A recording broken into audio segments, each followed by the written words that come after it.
আয়নার সামনে দাঁড়িয়ে নিজেকে নিপুণভাবে পর্যবেক্ষণ করে যাচ্ছে মেয়েটি। শাড়ির আঁচলের ধার দিয়ে ক্ষত স্থানগুলো আবছা দেখা যাচ্ছে। শাড়ির আঁচলটা ফেলে দিলেই তার ক্ষত স্থানগুলো সেই বীভৎস রাতের স্মৃতিগুলোর প্রমাণ দেবে। গলার নিচ থেকে কোমর অবধি ক্ষত স্থান শুকিয়ে গেলেও রেশ রয়ে গেছে। অনেক কষ্টে প্রাণে বেঁচে গিয়েছিল সে। পুরনো বাড়িটি এই একটি রুম সাক্ষী হয়ে রয়েছে তার কান্না, আর্তনাদ, মনের গহীনে লুকিয়ে থাকা কষ্টের। একজন বলেছিল, ভালোবাসা জিনিসটা কারো কারো কাছে অমৃত, তো কারো কারো কাছে বিষ। মেয়েটির ক্ষেত্রে ভালোবাসা নামক জিনিসটা বিষে পরিণত হয়েছে। একটা নামী পরিবারের অন্তরালে দাবা খেলা ঘটিছিল সে। 4 মাস পরেও কথাগুলো মনে পড়লে চোখের নোনা পানি ধারা বাদ মানতে চায় না। পেটের দিকে নজর পড়তেই নিজেকে সামলে নেয় সে। আজ 18 সপ্তাহ চলতো যদি বাচ্চাটিকে বাঁচানো যেত। বাচ্চার আশাটুকু শেষ হয়ে গেছে। এখন শুধু অয়ন শিকদারের মুখোমুখি হওয়ার পালা। চোখ মুছে নিজেকে নিজে শান্ত করতে বলে উঠে, মৃত ব্যক্তি ফিরে আসে না, প্রাপ্তি আর ফিরে যাবে না শিকদার ফিলাতে। প্রাপ্তি সেই রাতেই মারা গিয়েছে। জন্ম নিয়েছে খুশবু। খুশবু কাঁদবে না, তাকে যে ফিরতে হবে শিকদার ফিলায়। এতদিন যে অয়ন শিকদার তার জীবন নিয়ে খেলেছে, তাকে এখন শাস্তি দেবার পালা। অপরদিকে সন্ধ্যা 7টা। বউয়ের মতো সাজানো হয়েছে শিকদার ভিলাকে। এঙ্গেজমেন্ট বলে কথা। শহরের সব থেকে জাঁকজমক সাজসজ্জা করা হয়েছে আজ ভিলা। নামি দামি সকল লোকেরা জমা হবে আজ এখানে। মহিমা শিকদার নিজের সব তদারকি করছেন। শিকদার কোম্পানির উত্তরাধিকারের আজ এঙ্গেজমেন্ট বলে কথা, তাও আবার শহরের টপ 5 বিজনেসম্যানদের একজন হেলাল খানের একমাত্র মেয়ের সাথে। এতদিনের স্বপ্ন আজ পূরণ হতে চলল মহিমা শিকদারের। অন্ধকার রুমের এক কোণায় প্রাপ্তির একটি ছবি হাতে বসে রয়েছে অয়ন। বাইরের সাজসজ্জা কিছুই তাকে স্পর্শ করতে পারছে না। 4টা মাস পাগলের মতো খুঁজেছে প্রাপ্তিকে, কিন্তু তার ছায়াকেও খুঁজে পায়নি সে। এক পাশে কিছু মদের বোতল, আরেক পাশে প্রাপ্তির ছবি, তার লেখা শেষ নোটটি, তার প্রেগন্যান্সির রিপোর্ট, আর মাঝে অয়ন। সবাই মেনে নিলেও এখনো প্রাপ্তির মৃত্যুটুকু মেনে নেয়নি অয়ন। তার বিশ্বাস পৃথিবীর কোনো এক কোণে প্রাপ্তি লুকিয়ে আছে। যেদিন তার রাগ ভেঙে যাবে সেদিন ঠিক ফিরে আসবে সে। দরজার কড়া নাড়ায় বিরক্ত হয়ে চেঁচিয়ে ওঠে অয়ন। আমার ঘরে কেউ ঢুকবে না, মানা করেছি তো একবার। কেন আসো তোমরা? আজ তোমাদের জন্য আমার মায়াবতী আমার কাছে নেই। আমার বাচ্চারা বেড়ে ওঠা আমি দেখতে পারছি না। আর কি চাই তোমাদের? সব ফেরত দিয়ে দিয়েছি তো, কি চাই? আমি আপনার, আমাকে তো অন্তত আসতে দে। কি দেখতে এসেছো? আজ আমার এঙ্গেজমেন্ট অন, আজ অন্তত পাগলামো করিস না। অয়নের জবাব না পেয়ে দরজা ঠেলে ভিতরে প্রবেশ করে আবরার। ঘরে একটা উটকো গন্ধ যেন ভেতরটাকে নাড়িয়ে দিতে সক্ষম। লাইটটা অন করতেই অয়নের মুখে বিরক্তির ছাপ ফুটে ওঠে। অন্ধকার যার চিরসঙ্গী, তার কি আলো পছন্দ হবে? চোখ কুঁচকে মুখ খুঁজে জিজ্ঞেস করে, কি চাই তোমার এখানে? দাদি যেন অপেক্ষা করছেন। একটা কথা বলো ভাই, তোমার থেকে দুর্ভাগ্যা আমি আমার লাইফে দেখিনি। অবশ্য আমিও যে কম তাও কিন্তু নয়। দেখো না, আমি আমার পুরো পরিবার পাওয়ার সত্ত্বেও একটা ভুল বোঝাবুঝির জন্য হারিয়ে ফেলেছি। তবে আমি জানতামই না আমারই একটা অংশ প্রাপ্তির মাঝে রয়েছে। জানলে আমি তাকে মাথায় করে রাখতাম, নিজ থেকে কখনো তাকে আলাদা হতে দিতাম না। অথচ তুমি সব জেনে বুঝে নিজের পরিবারটা হারিয়ে ফেলছো। তোমার একটা ভুল, এখন একটি রক্তে মাংসের মানুষ।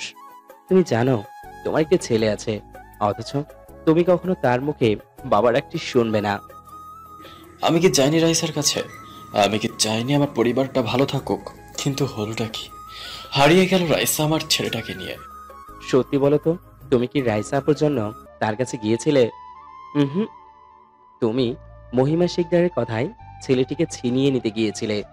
আচ্ছা, এই পাওয়ার সম্পত্তির জন্য তুমি ওই নিশি মেয়েটিকে বিয়ে তো করবে ঠিকই, কিন্তু ভালোবাসতে পারবে তো?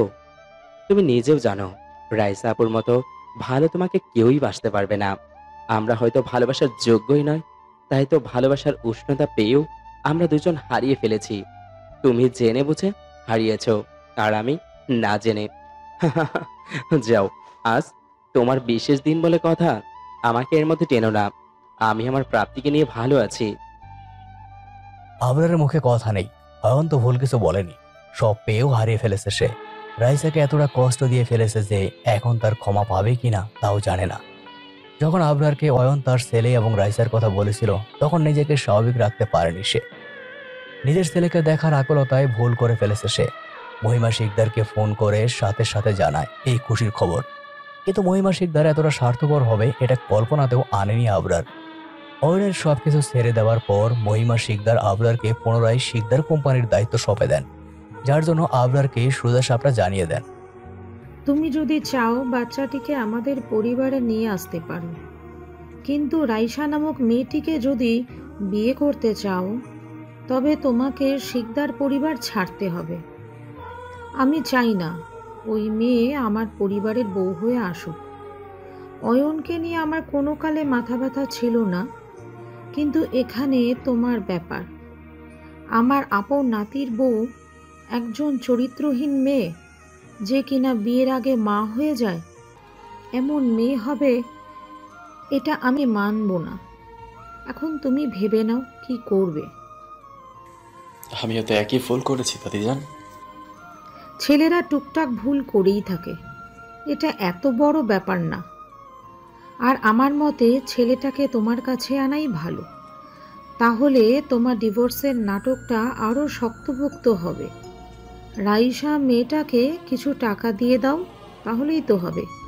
কিন্তু আমি বুড়ো হয়েছি, এত চাপ আমি নিতে পারবো না। ভেবে দেখো তুমি। আবরারকে এই কঠিন সিদ্ধান্তটি স্বার্থপরের মতো নিতে হয়। যখন রাইসাকে এই ব্যাপারে সে জানায় তখন থেকে রাইসা আব্রাহামকে নিয়ে পালিয়ে যায় শহর থেকে। অনেক খোঁজাখুঁজির পরও তাকে এই শহরে পায়নি আবরার। আজও খুঁজে যাচ্ছে রাইসাকে। একটা শেষ জায়গা আছে, কিন্তু সেখানে রাইসাকে পাওয়ার পাবলিসিটি না এর সমান। আবরার আজ নিজের সাথে চোখ মেলাতে পারছে না। আজ যদি অয়নের মতো বুকের পাটা থাকতো তবে সব ছেড়ে চলে যেত রাইসার কাছে, কিন্তু সেটা তার নেই। সে দাদিজানের হাতের পুতুল মাত্র। রাইসাকে তার জীবনে ফেরাতে হলে নিজের জায়গা শক্ত করতে হবে। দাদিজানের হাত থেকে পুতুল নাচের দড়ি কেড়ে নিতে হলে নিজেকে লোহার মতো শক্ত করতে হবে, যাতে ভারের টানে দড়ি ছিঁড়ে যায়। এখন এই এঙ্গেজমেন্টের মিথ্যে নাটকটা তাকে চালিয়ে যেতেই হবে, কিন্তু বিয়ে অবধি এই নাটক গড়াতে দিবে না সে। তার জীবনে যদি কোনো নারী আসে সেটা রাইসা ব্যতীত আর কেউ হবে না। এখন অনেক কাজ বাকি, রাইসাকে পাওয়া বাকি, নিজের পজিশন প্রতিপত্তি বাড়ানো বাকি। আচ্ছা, রাইসা যদি জানে এঙ্গেজমেন্টের কথা তবে কি ও আরো বুঝবে আবরারকে? অনুষ্ঠান শুরু হয়ে গেছে। নিশি আর আবরার মুখোমুখি দাঁড়ানো। মহিমা শিকদারের মুখে হাসি ধরছে না। নিশি মেয়েটা যথেষ্ট আধুনিক একটা মেয়ে, লেখাপড়া শেষে বাবার ব্যবসায় জয়েন করেছে। এমন একটি মেয়েই তো চায় নিজের নাত বউ হিসাবে মহিমা শিকদার। আবরার যেন কাঠের পুতুলের মতো দাঁড়িয়ে আছে, তার কোনো আগ্রহ নেই এই মিথ্যে অনুষ্ঠানে। নিশির বান্ধবীরা রিং নিয়ে আসলে রিং সেরেমনি শুরু করেন মহিমা শিকদার। প্রথমে আবরারের হাতে রিং পরিয়ে দেয় নিশি। এবার আবরারের পালা। যেই না আবরার রিং পরাতে যাবে অমনি ফোনটা বেজে ওঠে। রিং রেখে ফোনে কথা বলতে ব্যস্ত হয়ে পড়ে আবরার। নিশির ব্যাপারটা একদম ভালো লাগেনি। এদিকে ফোন রিসিভ করে যা শুনে তাতে আবরারের মাথা এক মুহূর্তের জন্য বন্ধ হয়ে যায়। অপর পাশ থেকে আবরারের অ্যাসিস্ট্যান্ট জিহান বলে, স্যার, রাইসা ম্যামকে খুঁজে পাওয়া গেছে, কিন্তু উনি ভালো নেই। এখন একজন পরিচিত আত্মীয় বাড়িতে থাকছেন। একটি সাধারণ প্রাইমারি স্কুলের শিক্ষিকা হিসেবে যোগ দিয়েছেন। খুব কষ্ট করে বাচ্চাটিকে বড় করছেন। ছেলেটির বয়স 7 মাস হতে চলেছে। এখানে সবাই জানে উনি বিধবা। আসছে দিন ওনাকে উত্ত্যক্ত কম করা হয় না। মাটি কামড়ে ওখানে পড়ে রয়েছেন। এখানে ওনার আত্মীয় ছাড়া কেউ থাকেন না। উনি প্রায় 55 বছরের একজন মহিলা। উনার আপন বলতে কেউ নেই, তাই রাইসা ম্যামকে এখানে থাকার পারমিশন দিয়েছেন। স্যার, এখন আমরা কি করব? রাইসাকে যেন কেউ কোনো রকম ডিস্টার্ব না করে, সেটা দেখার দায়িত্ব শুধু তোমার। আমি খুব দ্রুত চিটাগং আসছি বলে ফোনটা রেখে দেয় আবরার। আজ রাইসাকে এত কিছু সহ্য করা লাগছে, এটা শুধুমাত্র তার জন্য। সেদিন যে ভুল করেছিল আজ সেই একই ভুল সে করবে না। চোখ দুটো মুছে স্টেজে চলে গেল সে। আবরারকে দেখে মহিমা চৌধুরীর হাসি কিছুটা মলিন হয়ে গেল। তিনি আজ করতে পারছেন সামনে আবরার কি করতে যাচ্ছে। মাইকটা হাতে নিয়ে আবরার ডিক্লেয়ার করে দিল, আপনাদের দামি সময় নষ্টের জন্য আন্তরিকভাবে দুঃখিত। সামনে এমনটাতে যাতে না হয় সেটাই চেষ্টা করব। আজ এঙ্গেজমেন্টটা হবে না। We are sorry. যাওয়ার সময় অবশ্যই খেয়ে যাবেন। Thank you. আবরারের ডিক্লারেশনের পর মহিমা চৌধুরী যখন তাকে কিছু জিজ্ঞেস করে সে পাশ কাটিয়ে নিজ রুমে চলে যায়। তাকে প্যাকিং করতে হবে। রাইসাকে একবার যেহেতু খুঁজে পেয়েছে আর হারাতে দিবে না সে। আবরারের এতটাও অধ্যতা দেখে রাগে ফুটছেন মহিমা শিকদার। কোনোভাবে হেলাল খানকে বুঝিয়ে শান্ত করলেন তিনি। এতদিনের বন্ধুত্বের খাতিরে উনিও শান্ত হয়ে গিয়েছেন, কিন্তু আবরারের তার সাথে কোনো কথা না বলে এমন সিদ্ধান্ত নেওয়াতে অনেক বেশি অখুশি হলেন মহিমা শিকদার। রাত 11টা। আবরার, অয়ন এবং মহিমা শিকদার মুখোমুখি বসে আছেন। অয়নের অনিচ্ছা থাকা সত্ত্বেও আবরারের কথায় এই মিটিংয়ে থাকতে রাজি হয়েছে।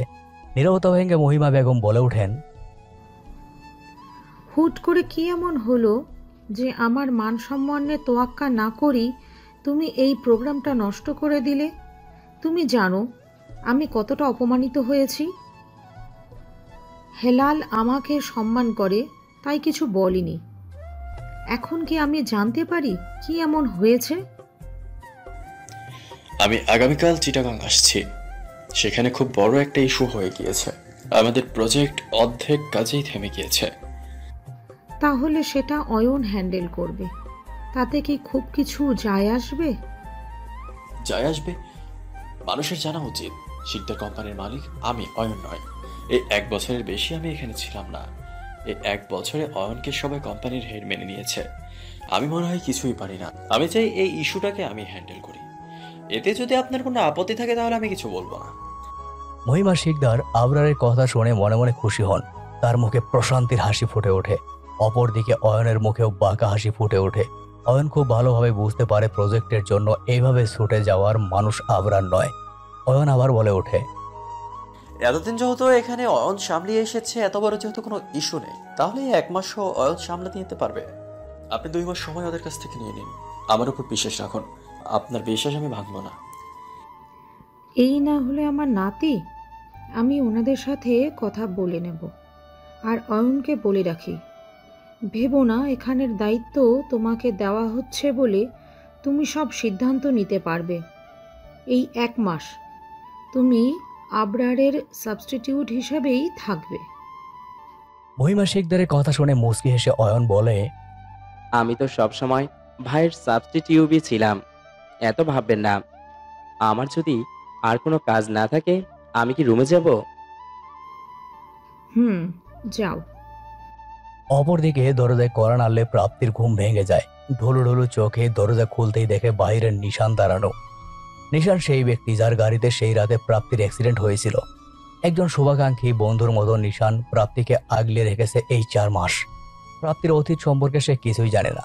প্রাপ্তি যখন বেঁচে উঠেছিল তখন তার অতীত জানার অনেক চেষ্টা করেছিল নিশান, কিন্তু প্রাপ্তির একটাই কথা, তার কিছু মনে নেই। তাই আর ঘাটায়নি, তার নাম দেয় খুশবু। অনেকদিন যাবত প্রাপ্তির জন্য চাকরি খোঁজার চেষ্টা করে গেছে সে, কিন্তু পারেনি। তাই নিজের বাড়িতেই একটা রুম ভাড়া করে দেয় তাকে।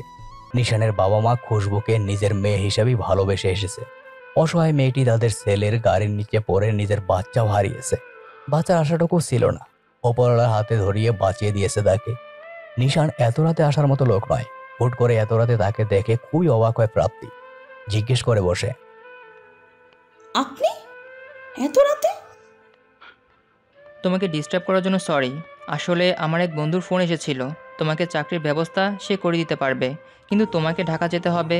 আনোয়ার কোম্পানি অ্যান্ড লিমিটেড এর মেন অফিসে একটি পোস্ট ফাঁকা আছে। আমার বন্ধু ওখানে চাকরি করে। ও তোমার সিভি জমা দিয়ে দিয়েছে। ওরা পরশু ইন্টারভিউ নেবে। তুমি কি যাবে? আচ্ছা, আমার কোনো সমস্যা নেই। এমনিতেই আমি ঢাকা যেতে চেয়েছিলাম। অতীতের কিছু প্রশ্নের উত্তর যে আমার চাই। তোমার কি কিছু মনে পড়েছে? না, তবে ওখানে যেহেতু আমার অতীত, তাই সেখানে গেলেই উত্তরগুলো পাবো। বেশ, আমি কাল তোমাকে নিয়ে যাব। এতদিন আমাকে আশ্রয় দেবার জন্য ধন্যবাদ। এটা আমার দায়িত্ব ছিল। আচ্ছা, একটা কথা কি জিজ্ঞাসা করব? করুন। তোমার হাজবেন্ডকে যদি খুঁজে না পাও, তুমি কি তোমার জীবন নতুন করে শুরু করবে না? আমি জানি না, আমার প্রশ্নের উত্তরগুলো না পাওয়া অবধি আমি সত্যিই জানি না কি করব। এতদিন তোমাকে বলিনি, তবে আজকে কিছু জিজ্ঞাসা করব, উত্তর দিবে? জি, বলুন। যদি কোনোদিন অতীতকে প্রত্যাখ্যান করো, তবে কি আমাকে তোমার ভবিষ্যতে মানাতে পারবে? আজ উত্তর দিতে হবে না, তুমি ভেবেচিন্তে উত্তর দিও। আমি কিছু ভাবিনি এই ব্যাপারে। প্লিজ ভেবে দেখো। বলে নিশান বেরিয়ে যায়। প্রাপ্তি তখনও সেখানে দাঁড়িয়ে রয়েছে। যতই অয়নের প্রতি রাগ অভিমান জমে থাকুক, সে অয়নের জায়গা কাউকে দিতে পারবে না। অয়ন হয়তো তাকে ভুলে অন্য কাউকে নিজের জীবনে জায়গা দিয়েছে, ধুমধাম করে এঙ্গেজমেন্ট করছে, কিন্তু প্রাপ্তি এখনো তার মনের গহীনে অয়ন নামক মানুষটিকে পুষে রেখেছে। সেই অয়নের সাথে বোঝাপড়া এখনো বাকি, যে কিছু প্রশ্নের উত্তর পাওয়ার সময় চলে এসছে, শুধু সময়ের অপেক্ষা।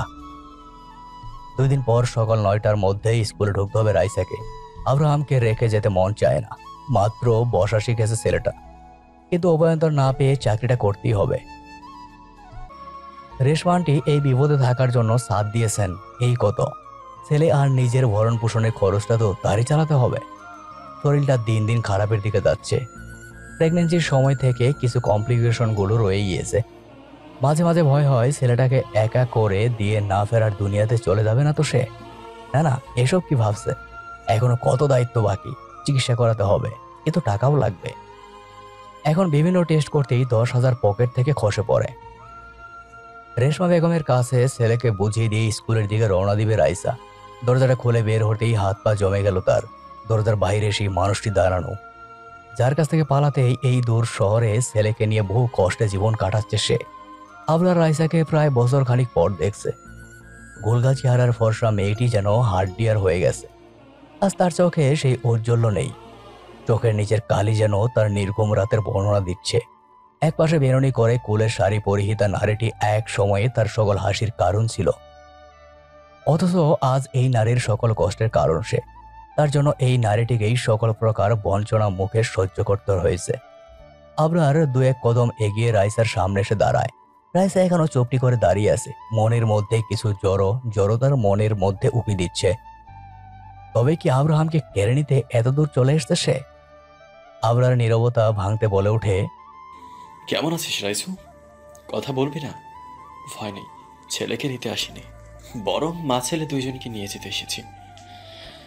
বড্ড দেরি করে ফেলেছি, তাই না রে? অনেক ভুল করেছি, অনেক বড়, যেই ভুলের কোনো ক্ষমা হয় না। তবে এই একটা বছরে আমি যা বুঝেছি, তোকে আমার খুব দরকার। তুই যে আমার রক্তে মিশে আছিস রাইসা, তোকে যে ছাড়া আমার চলবে না। এই কয়টা মাস তোকে অনেক খুঁজেছি। আমি সেই দিন বাধ্য ছিলাম, কিন্তু আজ নয়। আমি তোর কাছ থেকে আব্রাহামকে কখনো কেড়ে নেব না। আমার চেয়ে আমার পুরো পরিবার চাই। রাইসু, প্লিজ একবার সুযোগ দে। আমি তোকে আমার যোগ্য করে তুলব, তোকে কোনো কষ্ট পেতে দেব না। এতক্ষণ চুপ করে আবরারের কথা শুনে যাচ্ছিল রাইসা। এতদিনের কষ্টগুলো যেন তাজা হয়ে উঠছে আবরারকে দেখে। আবরার যে কথাগুলি বলল, কথাগুলি শোনার প্রতীক্ষা এতগুলো বছর সে করেছে। চোখ থেকে না চাইতেও সোডিয়াম আর পটাশিয়াম ক্লোরাইড মিশ্রিত জল গড়িয়ে পড়ছে। এটা অতীতে খুশিতে নাকি সদ্য তাজা হওয়া মনের ক্ষততে, এটা বুঝতে পারছে না রাইসা। খুব কষ্টে নিজেকে সামলিয়ে বলে ওঠে, সময়টাও তো ঠিক মতো বলতে পারলি না। 1 বছর নয়, 1 বছর 2 মাস 13 দিন। যখন আমার তোকে সবচেয়ে বেশি দরকার ছিল, তখন আমি তোকে কাছে পাইনি। তোর কাছে আব্রাহাম কোনোদিন তোর ছেলে ছিলই না। ও শুধুমাত্র 1 রাতের ভুল ছিল। তুই তো ওকে অ্যাবর্ট করতে চেয়েছিলি। সত্যি বলতে আজ থেকে কয়েক মাস আগেও যদি তুই এই কথাগুলো বলতি, আমি মেনে নিতাম। আমি হয়তো তোর ভালোবাসায় অন্ধ হয়ে তোকে ক্ষমা করে দিতাম। তোর সাথে পরিবার সাজানোর কথাও ভাবতাম, কিন্তু আজ না। কাল তোর দাদিজান আবার যখন আদেশ দিবে, তুই আবার আমাকে একা করে দিবি। আফটার অল তুই কোম্পানির মালিক বলি কথা। এত সব কিছু পেয়ে সেগুলো ছেড়ে দেওয়ার মতো সাহস কি আদেও আছে তোর? তোর কোনো কষ্ট পেতে দেব না, প্লিজ রাইসু, সত্যি বলছি। একবার আমাকে বিশ্বাস করে দেখ। আমি দাদিজানকে ভালোবাসি ঠিকই, কিন্তু ওনার অন্যায় আবদার আর মেনে নেব না। প্লিজ রাইসু। রাইসু না, রাইসা। রাইসা ইসলাম। আমার সাথে তোর কোনো দিন কোনো কিছু ছিলও না, হবেও না। ভালো তো বেসেছি, তার শাস্তিও পাচ্ছি। তাই অহেতুক আর কথা বাড়াবো না। আমার তাড়া আছে, নিজের সময় নষ্ট করিস না। বলেই পাশ কাটিয়ে চলে যেতে নিল। আবরার হাত টেনে তাকে নিজের কাছে নিয়ে আসে, কানে মুখ লাগিয়ে বলে, বড্ড বেশি অভিমান জমে গিয়েছে। আজ হয়তো আমার কথায় তোর বিশ্বাস হচ্ছে না, কিন্তু আমি কথা দিচ্ছি তোর অভিমানগুলোকে আবারও ভেঙে ভালোবাসায় পরিণত করব। নিজেকে তোর এবং আব্রাহামের যোগ্য প্রমাণ করার আগে আমি যাচ্ছি। আমি এই জন্য ভালোবাসি না যে তুই আমার বাচ্চা মা, আমি এই জন্য ভালোবাসি যে তুই আমার রক্তে মিশে আছিস। তোকে যে আমার চাল খুব করে চাই, তুই আমার হতে বাধ্য। রাইসা কোনো রকম ধাক্কা মেরে আবরারকে নিজের কাছ থেকে সরিয়ে দেয়। আবরার টাল না সামলাতে পেরে খানিকটা দূরে সরে যায়। রাইসার রাগে গজগজ করতে করতে বলে, নিজের পাওয়ারের গরম অন্যখানে দিস, আমার কাছে না। কিসের বাধ্য? আমি তোর কাছে কোনো কিছুর জন্য বাধ্য নই। আজ স্পষ্ট শুনে রাখ, আমার জীবনে তোর অস্তিত্ব নেই। আমি তোকে ভালোবাসি না, চলে যা এখান থেকে প্লিজ। সেটা সময় বলে দেবে। রাইসা কথা না বাড়িয়ে গটগট করে সেখান থেকে চলে গেল। আবরার রাইসার যাওয়ার পানে তাকিয়ে আছে, একটা বড় নিঃশ্বাস ছেড়ে নিজেকে আশ্বস্ত করে, আমি পারবো, আমাকে যে পারতে হবে, প্রমিস করছি। যদি আমাকে তোর মনে জায়গা করে না নিতে পারি, তাহলে তোর সামনে আমি আসবো না, কিন্তু আমি এত তাড়াতাড়ি হাল ছাড়বো না। এক সপ্তাহ পর সকাল 10টা, একটা জরুরি কাজের জন্য অয়ন স্বামীর সাথে দেখা করতে এসছে। মাসখানেক হয়ে গেছে অয়ন স্বামীর সাথে দেখা করেনি। এখানে এসে জানতে পারে স্বামী আপাতত দেশে নেই, যে কারণে স্বামীর বড় ভাই আসফির সাথেই মিটিংটা কমপ্লিট করতে হবে। আবরারের অবর্তমানে আনোয়ার কোম্পানি অ্যান্ড লিমিটেড এর সাথে প্রজেক্টটা অয়নকেই কমপ্লিট করতে হবে। এতদিন পর অয়নকে দেখে আসফি তাকে জড়িয়ে ধরে। বেশ শুকিয়ে গেছিস, খাওয়া দাওয়া কি কিছুই করিস না? আর খাওয়া দাওয়া প্রাপ্তির হাতের রান্নার অভ্যাস হয়ে গেছে। এখন আর লোকমান কাকার রান্নাও ভালো লাগে না। তোমার খবর বলো, শুনলাম বিয়ের পর নাকি ভাবি তোমার গার্লফ্রেন্ডের সাথে ব্রেকআপ করিয়ে দিয়েছে। আর গার্লফ্রেন্ড, এতদিনের যত মেয়ে ফ্রেন্ড ছিল তাদের ব্লক লিস্টে পাঠিয়ে দিয়েছে। প্যারা। যাক, প্যারাটা কারো লাইফে তো আছেই। তুই কি আর বিয়ে শাদী করবি না? সত্যি ভালো আছিস তো? আচ্ছা আচ্ছা, চল। অপরদিকে আজ এক সপ্তাহ হয়েছে নিশানের বন্ধুর সাহায্যে এই কোম্পানিতে জব পেয়েছে প্রাপ্তি। একজন কলিগ সামিয়ার সাথে একটা ছোট বাসায় থাকছে সে। মেয়েটি খুবই ভালো। একা একা এত ভাড়া দেওয়াটা কষ্টকর হয়ে গিয়েছিল, তাই প্রাপ্তিকে তার সাথে থাকতে প্রস্তাব দেয়। শহরে অন্য কোথাও থাকাটাও সুবিধার মনে হচ্ছিল না দেখে প্রাপ্তিও রাজি হয়ে যায়। প্রতিদিনের মতো নিজে ডেস্কে বসে কাজ করছিল, তখন প্রাপ্তির সিনিয়র এসে জানায়, খুশবু, তোমাকে বস ডাকছে মিটিং রুমে। কাল যে ফাইলটা তোমাকে দিয়েছিল ওইটাও সাথে নিয়ে যেও। ফাইলটি কমপ্লিট হয়েছে? বস তো ক্লায়েন্টের সাথে মিটিংয়ে আছেন, এখনই কি যাব আমি? হ্যাঁ, ফাইলটা ক্লায়েন্ট দেখতে চেয়েছে, তুমি গেলেই বুঝবে। ঠিক আছে। মিটিং রুমে দরজার বাইরে দাঁড়িয়ে থেকেই প্রাপ্তি বলল, may I come in sir? আরে খুশবু, ভিতরে আসো। ফাইলটি ভেতরে ঢুকতেই প্রাপ্তির হাত পা জমে গেল, মাথাটা মুহূর্তে ফাঁকা হয়ে গেছে। ভেতরে বসে থাকা মানুষটি যে তার খুবই পরিচিত। 4 মাস পর মানুষটিকে দেখছে সে। আজ যার কাছে কিছু প্রশ্নের উত্তরের অপেক্ষায় এই শহরে তার আগমন। সেই মানুষটির সাথে অতর্কিতে তার দেখা হয়ে যাবে এটা তো জানা ছিল না। মানুষটা বড্ড শুকিয়ে গেছে। যে চোখের ভাষা এক সময় বিশ্বাস করে ভালোবেসেছিল, তাকে আজ সেই চোখ যেন গর্তের কোটরে চলে গেছে। লোকটাকে দেখে আজকেও মায়া লাগছে। যার রাগ জিদের পুরো ঘর কাঁপত, আজ বড্ড শান্ত লাগছে লোকটাকে। তার জীবনে তো নতুন মানুষ চলে এসছে, তবে কেন এতটা উদাসীন লাগছে তাকে? আসফির কণ্ঠস্বর ঘোর ভাঙায় প্রাপ্তির। দরজায় দাঁড়িয়ে আছো কেন? ভিতরে আসো, ফাইলটা ওনাকে দাও। জি স্যার। এতক্ষণ মাথা নিচু করে থাকলেও প্রাপ্তির বলা জি স্যার যেন ভেতরটাকে নাড়িয়ে দিয়েছে অয়নের। বারংবার প্রাপ্তিকে পাওয়ার আশা এতটাই নিরাশ করেছে যে আজ আবার সেই আশাটুকুকেই পুনরায় সজাগ করতে মন চাইছে না। চোখ তুলে যদি দেখে মানুষটা ভুল, তখন কি করবে? মস্তিষ্কে প্রাপ্তির কথা এতটাই গেঁথে গেছে যে নিজেকে পৃথিবী থেকে আলাদা করিয়ে ফেলেছে। সারাক্ষণ মনে হয় আশেপাশে প্রাপ্তির ছায়া ঘুরে বেড়াচ্ছে। নিজেকে খুব কষ্টে সামলে নিয়েছে সে। আবার আশাহত হওয়ার মতো মনের জোর আর যে নেই। তবুও মাথা উঁচিয়ে সামনে বসে থাকা মানুষটির দিকে তাকায় সে। মানুষটি যে আর কেউ নয়, প্রাপ্তি, তার মায়াবতী। চেয়ার ছেড়ে দাঁড়িয়ে এক মুহূর্ত দেরি না করে জড়িয়ে ধরলো তার মায়াবতীকে। প্রাপ্তি, তুমি ফিরে এসেছো? সত্যি ফিরে এসেছো তুমি? কেন ছেড়ে গিয়েছিলে আমায়? তোমার রাগ হয়েছিল আমার উপর, আমায় বকতে পারতে। তুমি যা শাস্তি দিতে আমি মাথা পেতে নিতাম। তুমি জানো, এই 4 মাস পাগলের মতো খুঁজেছি তোমায়। কোথায় হারিয়ে গিয়েছিলে তুমি? অয়নের কাছ থেকে কোনো মতে নিজেকে সারিয়ে বলতে লাগলো প্রাপ্তি। আপনার কোথাও ভুল হচ্ছে স্যার, আমি প্রাপ্তি নই। প্লিজ পাবলিক প্লেসে এমন অসভ্যতা করবেন না। প্রাপ্তি, এভাবে কেন বলছো? আমার প্রাপ্তিকে আমি অন্ধকারের মাঝেও চিনে নিব। তুমি এভাবে কেন বলছো? আবারও বলছি আমি প্রাপ্তি নই, আমি আপনাকে চিনি না। এবার মেজাজ খারাপ হতে লাগলো অয়নের। প্রাপ্তি কেন নিজেকে তার থেকে আড়াল করতে চাইছে? এতটা রাগ জমে আছে যে সে অয়নকে চিনতে চাইছে না। নিজেকে সংবরণ করে অয়ন আবারও প্রাপ্তির কাছে যায়। তার হাত দুটি প্রাপ্তির গালে আলতো করে ছুঁয়ে বলে, তুমিও জানো, আমিও জানি তুমি আমার প্রাপ্তি। তাহলে কেন অস্বীকার করছো তুমি? রাগ হচ্ছে বলতে পারো, এভাবে আমাদের সম্পর্কটা অস্বীকার তো করো না। অয়নের হাত দুটো সিটকে চেঁচিয়ে ওঠে প্রাপ্তি। বারবার অসভ্যতা কেন করছেন? আমি প্রাপ্তি নই, আমার নাম খুশবু। আপনি বারবার কেন জোর করে যাচ্ছেন? আমি আজকের আগেও আপনাকে দেখিও নি। স্যার, এই যে আপনার ফাইল, প্লিজ আমি আসছি। বলেই মিটিং রুম থেকে বেরিয়ে গেল প্রাপ্তি। দৌড়ে ওয়াশরুমে চলে গেল সে। পানি ছেড়ে অঝরে কাঁদতে লাগলো। সে তো চেয়েছিল এই মানুষটির সাথে জীবন কাটাতে, চলে গিয়েও ফিরে আসতে চেয়েছিল। কিন্তু এই মানুষটার জীবনে তো অন্য কারো আগমন ঘটে গেছে। কেন ফিরবে সে? 1 সপ্তাহ আগে তার এঙ্গেজমেন্টও হয়ে গেছে। তাহলে আজ তাকে দেখে এতটা অনুনয় কেন করছিল? কেন তাকে দেখে মনে হচ্ছিল মানুষটা ভালো নেই? গোলক ধাঁধার মধ্যে নিজেকে যেন আউলিয়ে ফেলেছে প্রাপ্তি।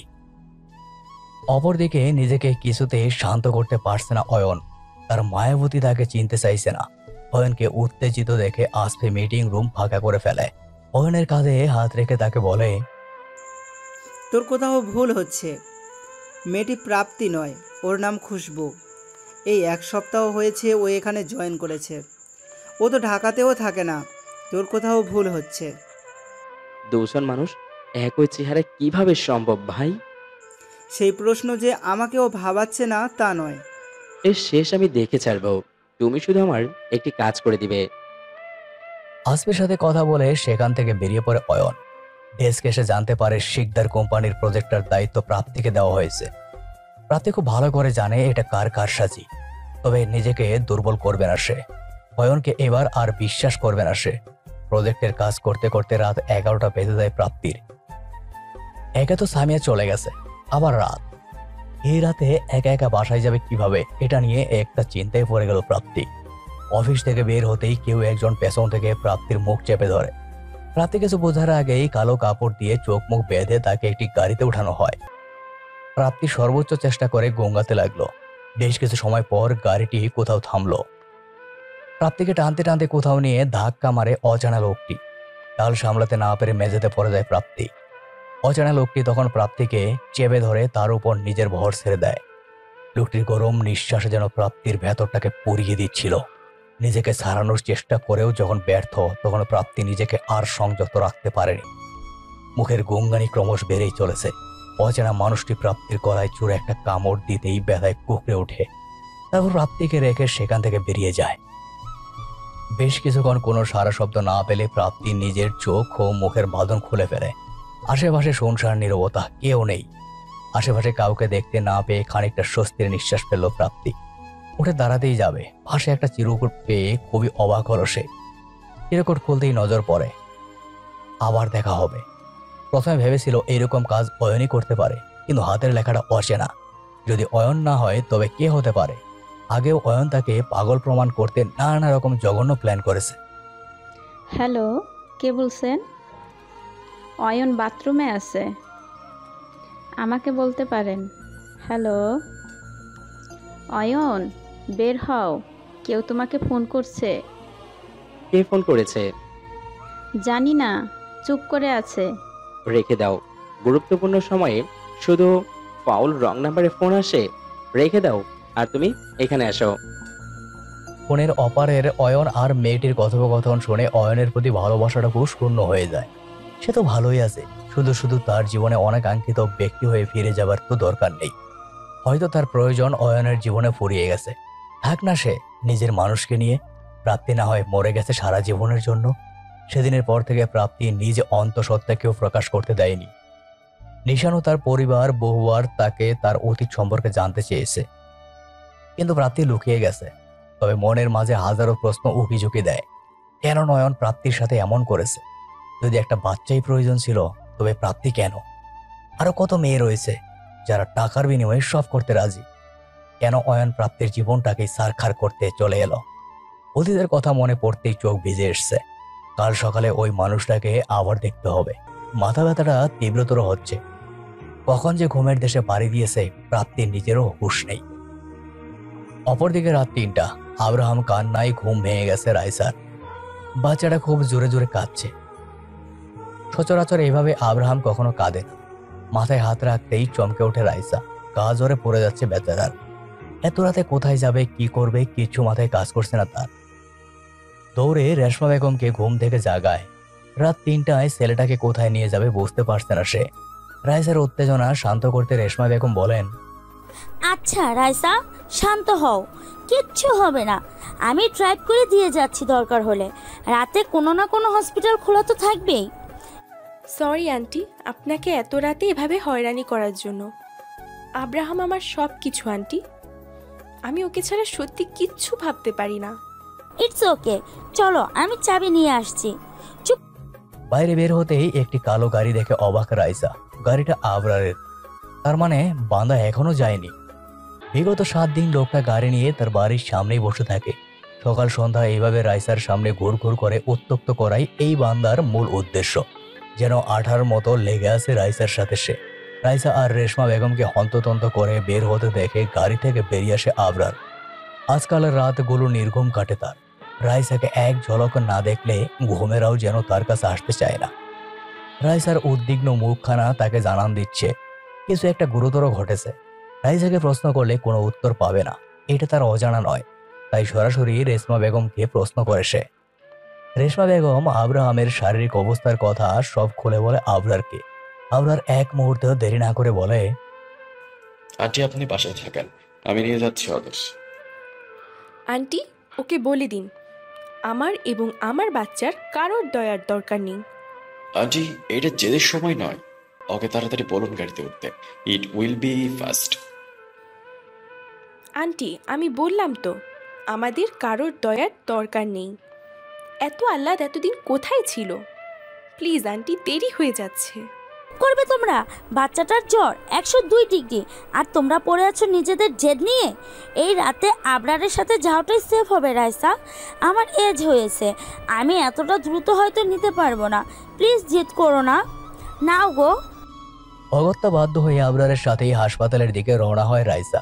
হাসপাতালের করিডোরে দাঁড়িয়ে আছে তারা। ভেতরে ডাক্তার আব্রাহামকে দেখছেন। আব্রাহামের অসুখটা প্রায়ই হয়, তবে এই ১ মাস তার কোনো সমস্যা হয়। রাইসা চিন্তিত মুখে এক কোনায় দাঁড়িয়ে আছে। আবরার তাকে নিপুণ দৃষ্টিতে দেখে যাচ্ছে। এই মেয়েটার কত রূপ! ১ বছর আগে এই মেয়েটি ছিল বেখেয়ালি, প্রাণোচ্ছল একটি নারী, যাকে দেখলে তার মনে হাজারো রঙের মেলা লাগতো। হ্যাঁ, তখন এই অনুভূতিকে ঠিক কি বলে সেটা জানতো না। অথচ আজ সেই নারী তার বাচ্চার মা। নিজের শরীরের কথা চিন্তা না করে হাসপাতালের করিডোরে পাংশু মুখে দাঁড়িয়ে আছে। ডক্টর সিদ্দিক হুসেনের ডাকে ধ্যান ভাঙে আবরারের। জি বলেন। বাবুর বাবা মা কি আপনারাই? জি বলেন। আমার কেবিনে আসুন, কিছু কথা বলার আছে। চিন্তিত মুখে মুখোমুখি বসা ডক্টর সিদ্দিক এবং আবরার রাইসা। ডক্টরের হঠাৎ ক্যাবিনে ডাকা তাদের চিন্তা ফেলে দিয়েছে। আচ্ছা, বাবুর ইমিউনিটি যে খুবই দুর্বল, সেটা কি আপনারা জানেন? জি, ও প্রিমেচিউর বেবি ছিল। কি হয়েছে ডক্টর? আপনারা বাবা মা, তাই আপনাদের কাছ থেকে কিছুই লুকাবো না। বাবুর হার্টে কিছু কমপ্লিকেশন আছে। আমার যতটুকু ধারণা, বাবুর ইমিউনিটি সি আর ম্যানোক্রিয়েশনের কারণে হার্টের প্রবলেমটা হয়েছে। আমি কিছু টেস্ট করিয়েছি, কাল রিপোর্ট আসবে। তাহলে আরও ক্লিয়ার হতে পারবো। ওর যখন বার্থ হয়েছিল কিছু কমপ্লিকেশন ছিল, কিন্তু ডক্টর তো বলেছিল এভরিথিং ইজ অল রাইট। তাহলে আসলে এই প্রবলেমগুলো তখন হয়তো ধরা পড়েনি, ধীরে ধীরে প্রকাশ পাচ্ছে। আর বাবু বার্থ টাইমে সিরিয়াস মেডিটেশনে ভুগেছে। প্রিমার টিসির জন্য এই প্রবলেমগুলো আরও সিরিয়াস রূপ নিয়েছে। এখন একটা চিকিৎসা চক্র। দেখুন, বেবি অনেক ছোট, 7 মাস বয়সে বাইক পাস করা পসিবল নয়। তবে কালকে রিপোর্ট আসলে আমি মেডিসিন দিতে পারি। আর ওর বয়স 6-7 হলে বিদেশে নিয়ে ওর হাটে ছোট্ট একটা অপারেশন করলেই হবে। Big necessary, don't worry. Allah এত মাসুম বাচ্চার কিছুই হতে দিবেন না ইনশাল্লাহ। তবে হ্যাঁ, বাবুকে কোনো মতন মেন্টাল স্টেজ দেওয়া যাবে না, এটা মাথায় রাখতে হবে। ডক্টরের কেবিন থেকে বেরিয়ে রাইসা কান্নায় ভেঙে পড়ল। আব্রাহাম তার একমাত্র বাচ্চার আশা। এতটুকু বাচ্চার শরীরের এই অবস্থা শুনে কিছুতেই নিজেকে শান্ত রাখতে পারছে না সে। আবরার আজ একজন হতভাগ্য বাবা। আজ তার ভুলের জন্য তার ছেলে এতটা কষ্ট পাচ্ছে। সবকিছুর জন্য একমাত্র সেই দায়ী। এতটুকু বাচ্চার নাকি হার্ট ডিজিজ। না জানি কত কষ্ট তাকে বয়ে বেড়াতে হচ্ছে। রাইসার অবস্থা দেখে ভেতরে ভেতরে ক্ষত বিক্ষত হয়ে যাচ্ছে সে। কেবিনের বাইরে থেকে উকি মারলে আব্রাহামের মাসুম চেহারাটা দেখতে পারে আবরার। স্যালাইন দিয়ে রাখা হয়েছে তাকে। না চাইতে আজ আব্রাহাম কাঁদছে। হ্যাঁ, আজ সে কাঁদছে। আজ তার চেয়ে দুর্ভাগা কেউ নাই। সকাল 8টা। রাইসা কেবিনে আব্রাহামের পাশেই চেয়ারে বসে ঘুমিয়ে পড়েছে। আবরার নির্গম রাত কাটিয়েছে। সারা রাত শুধু এক চিন্তা যে রিপোর্ট কি আসবে।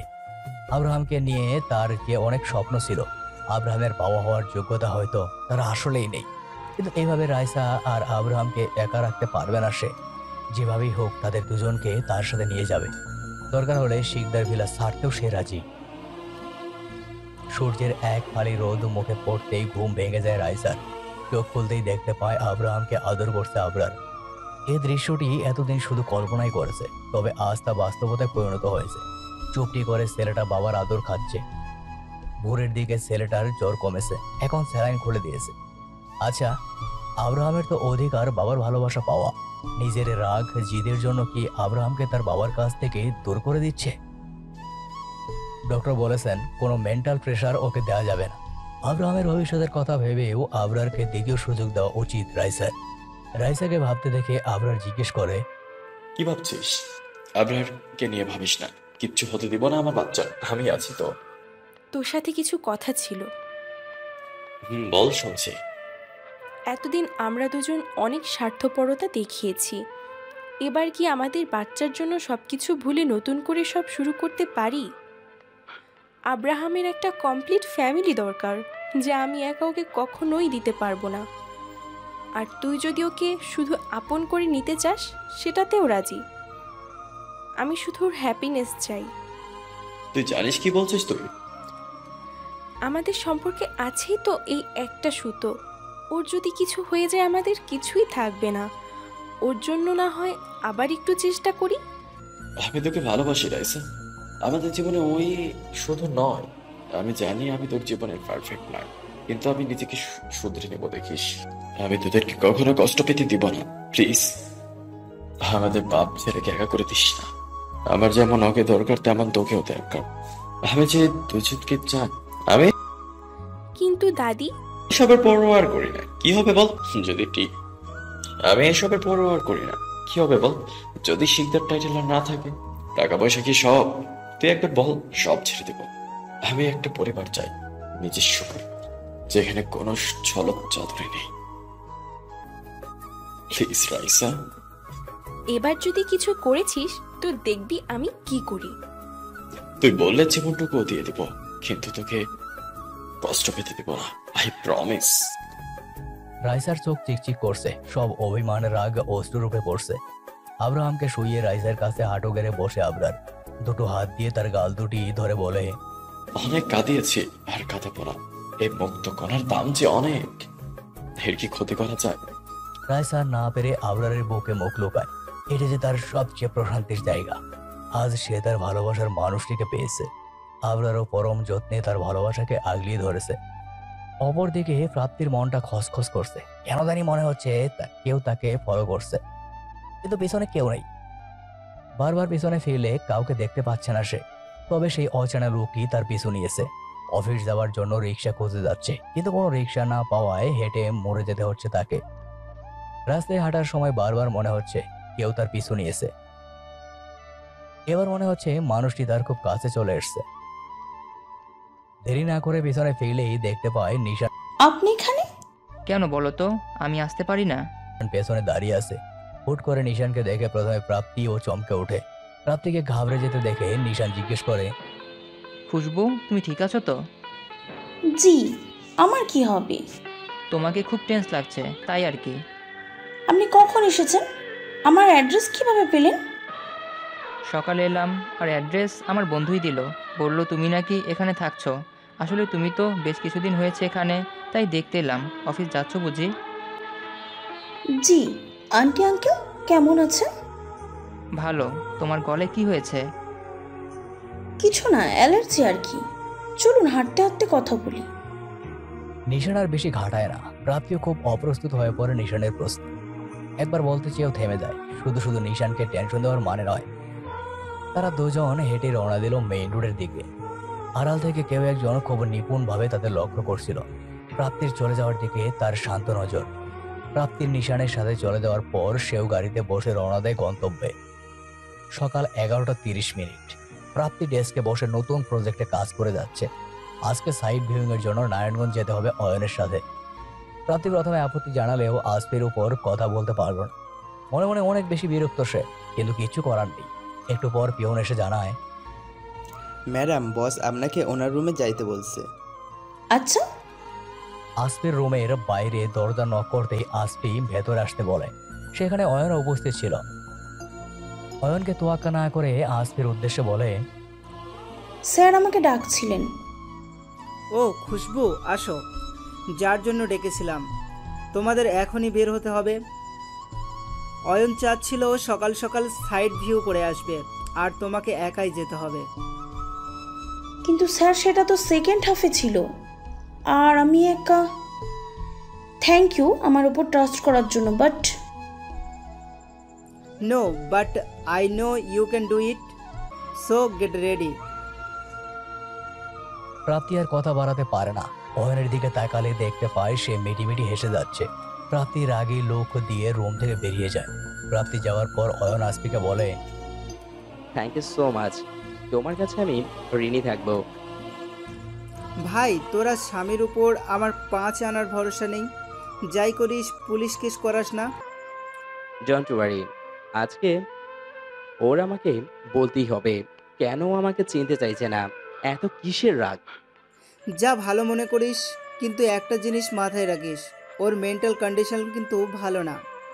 মিসক্যারেজ হ্যান্ডেল করার মতো মানসিক ক্ষমতা সবার থাকে না। She has been suffering since then, so take care of her. কিচ্ছু হবে না, আমি ওর কিছু হতে দিব না। অয়ন আসফির সাথে কথা বলে সোজা পার্কিং এরিয়াতে চলে যায়। রিয়াদকে দিয়ে এই 4 মাসে কি কি হয়েছে প্রাপ্তির জীবনের সব ডিটেলস কালেক্ট করেছে সে। প্রাপ্তি এই 4 মাস কতটা ট্রমার মধ্যে দিয়ে যাচ্ছিল, কিভাবে সে নিজেকে একটি রুমে আটকে রেখেছিল। তার এই 4 মাসের প্রতিটি নির্ঘুম রাতের খোঁজ অয়ন নিয়েছে। কাল যখন প্রাপ্তি তাকে চিনতে পারছিল না, অয়নের রাগ মাত্রা ছাড়িয়ে গিয়েছিল। ভেবেছিল প্রাপ্তিকে নিজের কাছে আটকে রাখলে প্রাপ্তি হয়তো তাকে সত্যিটা বলবে। রাতে অচেনা লোকটি যে প্রাপ্তিকে তুলে নিয়ে গিয়েছিল সে আর কেউ না, অয়ন। কিন্তু প্রাপ্তির গলায় কামড় দেওয়ার সময় লক্ষ্য করে তার গলা থেকে একটা নিচ থেকে ক্ষত দেখা যাচ্ছে। প্রাপ্তিকে টোকা দিলে যে মানুষটি নিজেকে ঠিক রাখতে পারে না, সে প্রাপ্তির ক্ষত দাগটি দেখে নিজেকে কিছুতেই শান্ত করতে পারছিল না।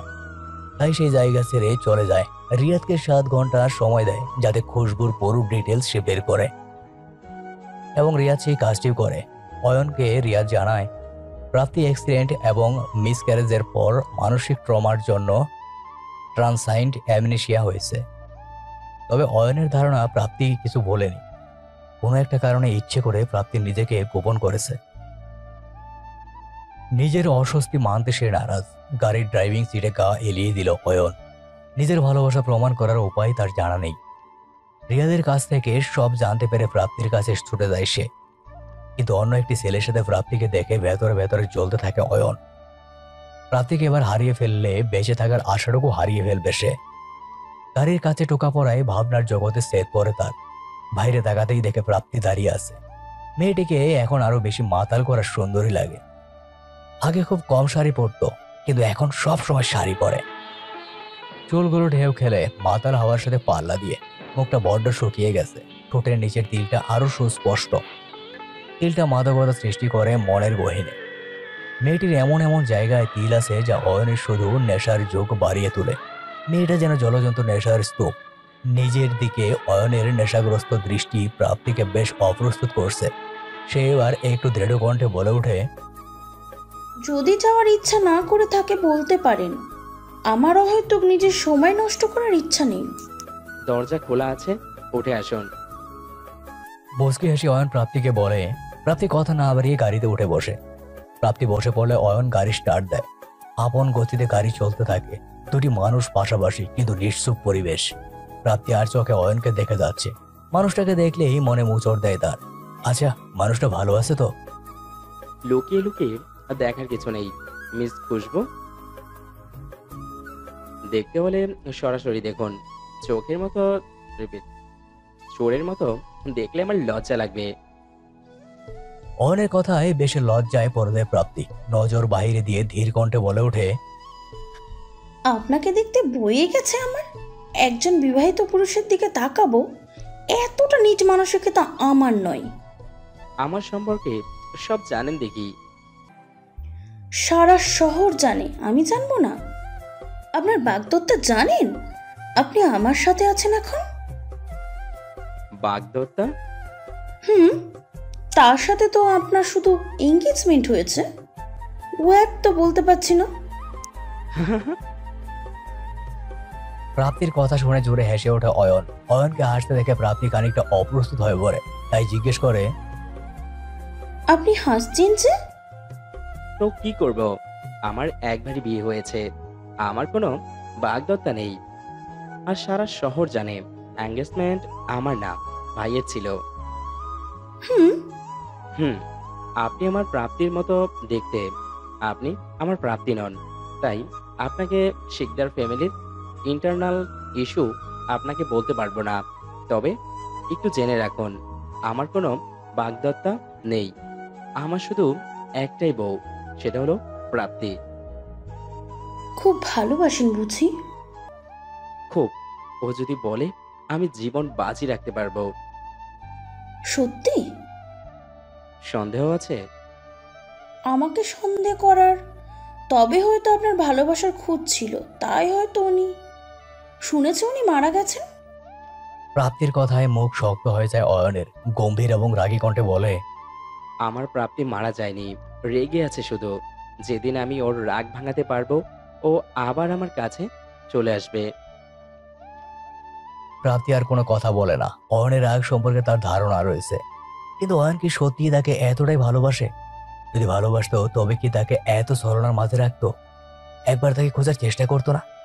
তার অবর্তমানে অন্য একটি মেয়ের সাথে ঘনিষ্ঠতে জড়াতো। যদিও তার এঙ্গেজমেন্ট হয়নি, কিন্তু এগুলো তো এড়ানো যায় না। এসব ভাবতে ভাবতে কখন ঘুমিয়ে পড়ে তার হুঁশ থাকে না প্রাপ্তি। রাতে 9টা, মাঝ রাস্তায় দাঁড়িয়ে রয়েছে প্রাপ্তি এবং অয়ন। কাজ শেষে ঢাকার পথে রওনা দেয় তারা, কিন্তু মাঝ রাস্তায় গাড়ি নষ্ট হয়ে যায় অয়নের। একে তো রাত, অপরদিকে রাস্তায় তেমন ট্রান্সপোর্টও নেই যাতে তারা ঢাকা যেতে পারে।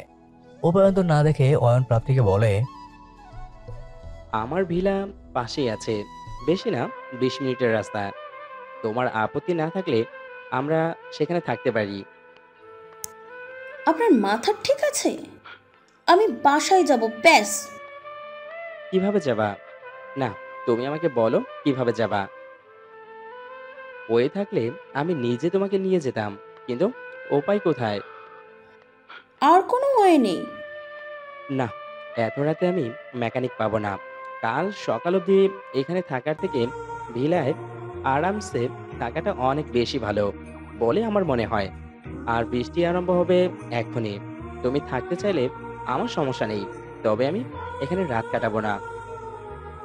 ঠিক আছে ঠিক আছে, চলুন। অয়ন মুচকি হেসে রাস্তায় হাঁটা শুরু করলো। প্রাপ্তিও পিছু পিছু ধীর পায়ে হাঁটতে লাগলো। ভেলায় পৌঁছাতে পৌঁছাতে বৃষ্টি শুরু হয়েছে। গগন বিদারী আওয়াজে মেঘ ডাকছে। ভিড়াই যে প্রাপ্তিকে একটি রুম দেখে দেয় অয়ন। ফ্রেশ হয়ে বারান্দায় দাঁড়ায় প্রাপ্তি। বৃষ্টির ছিটা প্রাপ্তির মুখ ভিজিয়ে দিচ্ছে। আজ প্রাপ্তির মাঝেও উন্মাদনার ছোঁয়া লেগেছে। খুব ইচ্ছা হচ্ছে বৃষ্টিকে আলিঙ্গন করতে। ঠান্ডা বাতাসে আরো উন্মাদের সৃষ্টি করছে। আজ ভিজতে ইচ্ছে করছে প্রাপ্তির। মন উজাড় করে বৃষ্টির কাছে নিজেকে সবাই দিতে ইচ্ছে হচ্ছে। তাই আর নিজেকে না আটকে ছাদের দিকে রওনা দেয় সে। বেশ কিছুক্ষণ ভেজার পর এক জোড়া উষ্ণ হাত তাকে পেছন থেকে আলিঙ্গন করে। শীতল শরীরে উষ্ণ হাতটি যেন ভালোবাসার উষ্ণতা প্রাপ্তির প্রতিটি লোম কোষে পৌঁছে দিচ্ছে। পেছনে ফিরতেই দেখে নেশাগ্রস্ত চোখে অয়ন তাকে দেখছে। অয়নের কাছে প্রাপ্তিকে কোনো অবসরার চেয়ে কম রাখছে না। ভেজা ঠোঁট জোড়া শুয়ে দেওয়ার অদম্য ইচ্ছা তাকে মাতাল করছে। মাঝে মাঝে পুরুষের পক্ষে নিজেকে আটকে রাখা যা বড্ড কঠিন। নিজেকে সামলানোর ব্যর্থ চেষ্টায় অয়ন হার মেনে নেয়। প্রাপ্তিও যেন একটা ঘোরের মাঝে আছে। আজ বৃষ্টি যেন মাতাল করে তুলেছে দুইটি হৃদয়কে। অয়ন ও প্রাপ্তির নিজের খুব কাছাকাছি নিয়ে আসে। শুধু দুজনের হৃৎপিণ্ডের ধুকপুকানি আর প্রকৃতির মাতাল শব্দ শোনা যাচ্ছে। অয়ন প্রাপ্তির কাছে আসতেই জোরে আকাশ ডেকে ওঠে। প্রাপ্তিও ভয়ে অয়নকে জড়িয়ে ধরে। আকাশের গর্জনে প্রাপ্তির বরাবরই ভয়। বজ্রপাতের শব্দ যত বাড়ছে ততই ভয়ে অয়নের বুকে সিটিয়ে আসে সে। অয়ন মুচকি হেসে আরো নিবিড়ভাবে জড়িয়ে ধরেছে প্রাপ্তিকে, যেন ছেড়ে দিলেই পালিয়ে যাবে। আজ 4 মাস পর তার খালি হৃদয়ে পূর্ণতা পেয়েছে। কিছু সময় পর প্রাপ্তির হুঁশ ফিরে। এতক্ষণ ঘুরের বসে কি করছিল সে? সম্মিত ফিরলে অয়নকে ধাক্কা মেরে চলে যেতে নিলে অয়ন হাত টেনে নিজের কাছে নিয়ে আসে তাকে। কানে মুখ লাগিয়ে বলে, নেশা ধরিয়ে পালিয়ে যাচ্ছ? আমি ইচ্ছা করে করিনি, ছাড়ুন। ছেড়ে দিলেই তো পালিয়ে যাও। এই 4 মাস একা একা জীবনটাকে বইতে বইতে আমি ক্লান্ত, আর পারছি না প্রাপ্তি। আমি শেষবার বলছি, আমি প্রাপ্তি নই, প্রাপ্তি নই। একটা কথা কতবার বলবো? আমি খুশবু। চেঁচিয়ে উঠল প্রাপ্তি। এক নিঃশ্বাসে কথাগুলো বলে চলে যেতে নিলে অয়ন বলে ওঠে, আমি সব জানি প্রাপ্তি। আমার সামনে অন্তত তোমার এই নাটকগুলো করতে হবে না। তুমি প্রাপ্তি, তার সম্পূর্ণ প্রমাণ আমার কাছে আছে। তোমার মিসক্যারেজ হয়েছে। প্রাপ্তি যখন আমাকে ছেড়ে যায় তখন সে প্রেগনেন্ট ছিল। এর থেকে কিছুই প্রমাণ হয় না। তাই সবচেয়ে বড় প্রমাণ তোমার হ্যান্ডরাইটিং। না হয় তুমি প্রাপ্তির মতো দেখতে, তোমার সাথে ওর হ্যান্ডরাইটিং ও মিলে যাবে। তাই অহেতুক চেষ্টা করো না। আর এ বাড়িতে তুমি প্রথম এসেছো। তুমি এ বাড়ির প্রতিটা জিনিস এত ভালো করে কি করে চেনো? কারণ এই বাড়ির সব কিছু আমার প্রাপ্তির গোছানো, মানে তোমার গোছানো। প্রাপ্তি, আমার দোষটা কোথায়? আমি জানি না। এতটা ঘৃণা তুমি কেন করছো? খুনের আসামিকেও একটা শেষ সুযোগ দেওয়া হয় নিজেকে নির্দোষ প্রমাণ করার, অথচ তুমি বিগত 4 মাস ধরে আমাকে শাস্তি দিয়ে যাচ্ছ। আমি জানিও না আমার দোষটা কোথায়, তাও তুমি যা শাস্তি দিবে আমি সেটা মাথা পেতে নিব। প্লিজ আমাকে একা ঘরে চলে যেও না। এতক্ষণ চুপচাপ প্রাপ্তি সব শুনে যাচ্ছিল। চোখ থেকে ক্রমাগত অশ্রুধারা বয়ে যাচ্ছে। প্রাপ্তির রেসপন্স না পেয়ে অয়ন তার কাছে যায়। নিজের দিকে ঘুরিয়ে আলতো করে তার গাল 2 হাত দিয়ে শুয়ে বলে, প্লিজ প্রাপ্তি, আমি ক্লান্ত। এবার তুমি আমায় ছেড়ে চলে গেলে মরে যাব, সত্যি মরে যাব। আমি আপনার বলির বাখরা। আপনি কোনোদিন আমাকে ভালোবাসেননি। আমি জাস্ট একটা বংশবৃদ্ধির টুল। আপনি কি ভেবেছেন আমি কিছুই জানি না? আপনি কোনোদিন আমার কথা ভেবেছেন? প্রথমে ভেবেছিলেন আমি আপনার অ্যাক্সিডেন্টের জন্য দায়ী, তাই আমাকে বিয়ে করেন। আমার সম্মান নষ্ট করা ছিল আপনার মূল উদ্দেশ্য। আমাকে পাগল প্রমাণ করার কোনো ওয়ে বাদ রেখেছিলেন। তারপর যখন প্রুফ হলো আমি নির্দোষ, তখন আপনি আমাকে নিজের স্ত্রী হিসাবে এই জন্য মেনে নেননি যে আপনি আমাকে ভালোবাসেন। আপনি আমাকে শুধুমাত্র আপনার উত্তরাধিকারীকে জন্ম দেওয়ার জন্যই আপনার বাড়িতে রেখে দিয়েছিলেন। না প্রাপ্তি, তুমি যা ভাবছো তা ঠিক নয়। তাহলে দাদির সাথে আপনার ডিল হয়নি? বাচ্চা হবার পর আমাকে ডিভোর্স দিয়ে দেবেন বলুন? হ্যাঁ, তখন মহিমা শিকদারকে ঠান্ডা করার জন্য আমি হয়েছিলাম, কিন্তু কি, কোথায় ছিলেন আপনি যখন আমি আইসিইউতে 15 দিন পড়েছিলাম? কোথায় ছিলেন যখন আমার বাচ্চাটিকে বাঁচানো সম্ভব হয়নি? আমি বলি, আপনি তখন আপনার নারী সঙ্গীতের সাথে ব্যস্ত ছিলেন। আমি আজও অনুতপ্ত করি কেন আপনার সাথে আমার বিয়ে হয়েছিল। আপনি আমার জীবনে না আসলে আমার লাইফে এত কষ্ট থাকতো না। আমি আপনার মুখও দেখতে চাই না। তো হ্যাঁ, তখন মহিমা শিকদারকে ঠান্ডা করার জন্য আমি হয়েছিলাম, কিন্তু বেশ, তোমার ইচ্ছে যেন পূরণ হয়। আমি তোমার সামনে কোনো দিন আসবো না। তবে একটা কথা জেনে রেখো, এই অয়ন শিকদারের জীবনে শুধু একজন নারী এসেছিল, সে হলো কেবল তুমি। প্রাপ্তি ব্যতীত কোনো নারী আমার জীবনে আসে না। আর শিকদার পরিবারের সম্পত্তিতে আমার কোনোদিন কোনো অধিকার ছিলই না। আমি সব কিছু ছেড়ে দিয়েছি শুধু তোমার জন্য। জানি তোমার বিশ্বাস হবে না, তবুও বলছি, আমি তোমাকে কোনো দিনই ঠকাইনি। আমি শুধু তোমাকেই ভালোবেসে এসেছি। যাক, আমার মুখ যেন ওপরওয়ালা তোমাকে কোনো দিন না দেখায়, এই কামনাই করি। যদি দেখো, সেটা যেন আমার মরা মুখ হয়। বলেই অয়ন সেখান থেকে বেরিয়ে যায়। প্রাপ্তির কান এখনো বাজছে অয়নের বলা প্রতিটি কথা, যারা কলিজাতে লেগেছে, যেন কেউ ভোতা ছুরি দিয়ে ক্রমাগত আঘাত করে রক্তক্ষরণ করছে। রাগের বসে যা নয় তাই সে বলে তো দিয়েছে, না জানি ভাগ্য তাদের কোনো এক নতুন মোড়ে এসে দাঁড় করাবে।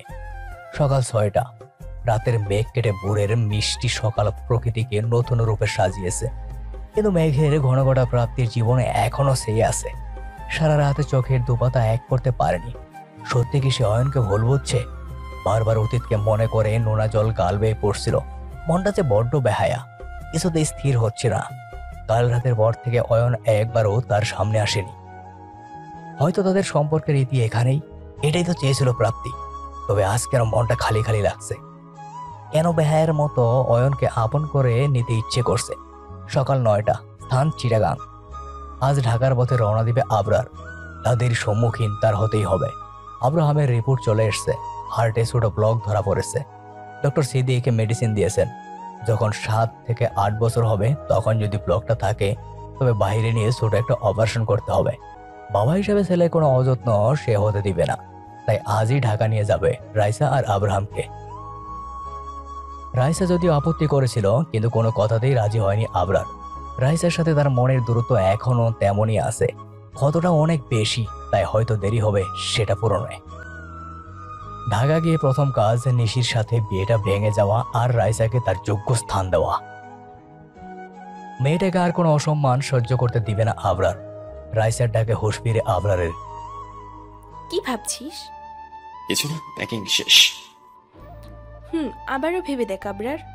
আমার মনে হচ্ছে আমাদের ঢাকায় নিয়ে যাওয়াটা হয়তো ভালো ডিসিশন নয়। নিজের পরিবারকে নিজের কাছে নিয়ে যাওয়াটা আমার মনে হয় না অন্যায়। আর কাল রাতে আমি জানিয়ে দিয়েছিলাম আমি তো এছাড়া ঢাকা ফিরছি না। কিন্তু আর একটা কথা হচ্ছে না শুনে।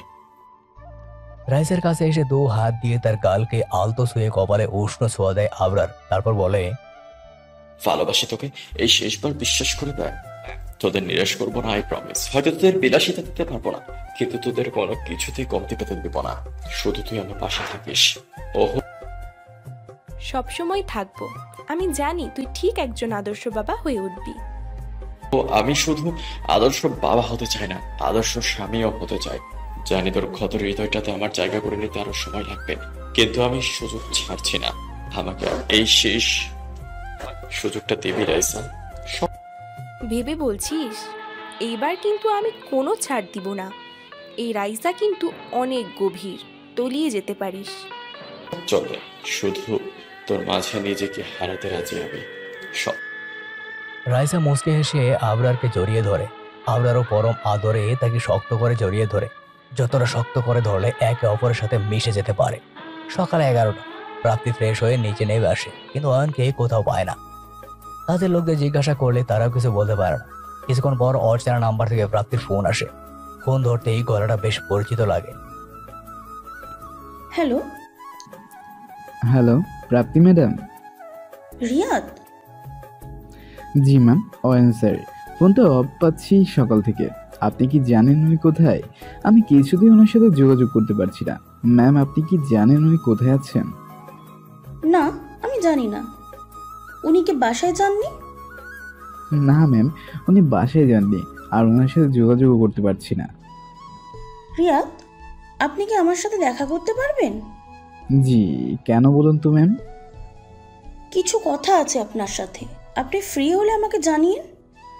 রাখছি। জি ম্যাম। ফোনটা রাখার পর থেকে মাথায় হাত দিয়ে বসে পড়লো প্রাপ্তি। মাথা যেন বন্ধ বন্ধ লাগছে। কাজে লোকেরা জানিয়েছে কাল রাতে বাড়ি থেকে বের হয়েছে সে। কোথায় গেছে, কি করছে সেটা রিয়াজ যদি না জানে তাহলে আর কারো পক্ষে জানা সম্ভব নয়। না চাইতেও বিষয়টা ভাবিয়ে তুলছে প্রাপ্তিকে। অয়নের সব থেকে খারাপ দিক ওর রাগ। রাগের বসে উল্টাপাল্টা কিছু করে ফেলেনি তো?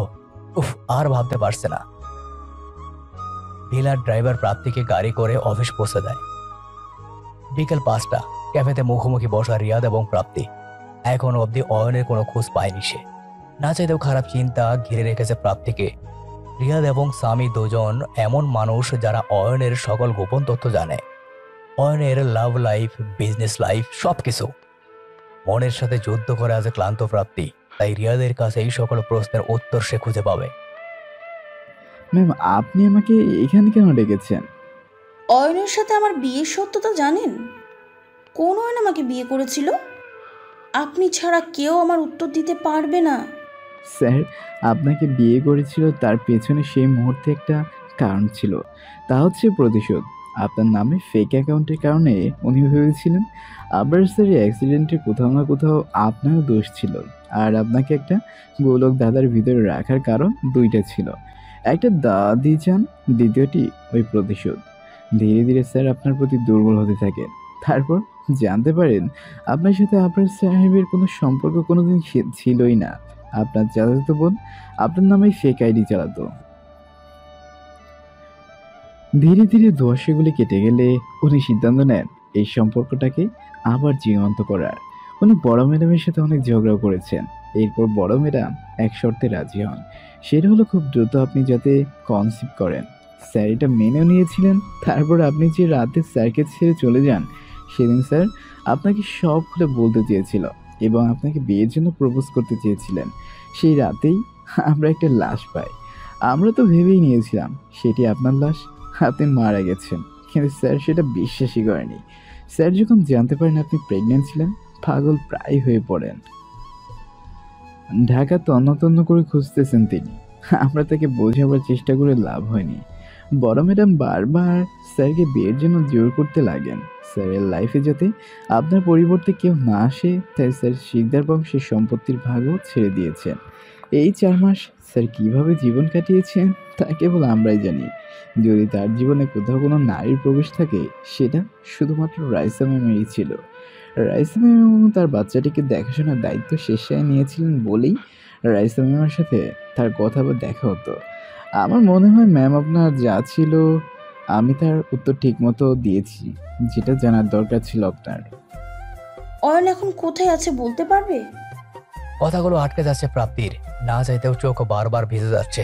হ্যাঁ, সে ভুল করেছে, খুব বড় ভুল করেছে। একটা সামান্য ভুল বোঝাবুঝির জন্য নিজের সাথে সাথে অয়নকেও এতটা কষ্ট দিয়েছে। এখন অয়নের সামনে যাওয়াটা খুবই দরকার। এ সময় অয়ন কোথায় আছে তা একমাত্র রিয়াদ জানে। রিয়াদ উত্তরে বলে, না ম্যাম, উনি কোথায় আছে সেটা আমি আপনাকে জানাতে পারবো না। তবে উনি বেঁচে আছেন, তাই ওনাকে নিয়ে অহেতুক চিন্তা করবেন না। প্লিজ রিয়াদ, আমার ওনার সাথে দেখা হওয়াটা খুব জরুরি। আপনি ছাড়া কেউ আমাকে ওনার খোঁজ দিতে পারবে না। আমি নিজের ভুলের 4টা মাস দেরি করে ফেলেছি। আর দেরি করলে অয়ন আমার থেকে আরও দূরে চলে যাবে, যা আমি মেনে নিতে পারবো না। প্লিজ রিয়াদ, আমাকে ওনার সাথে দেখা করানোর একটি ব্যবস্থা করে দিন।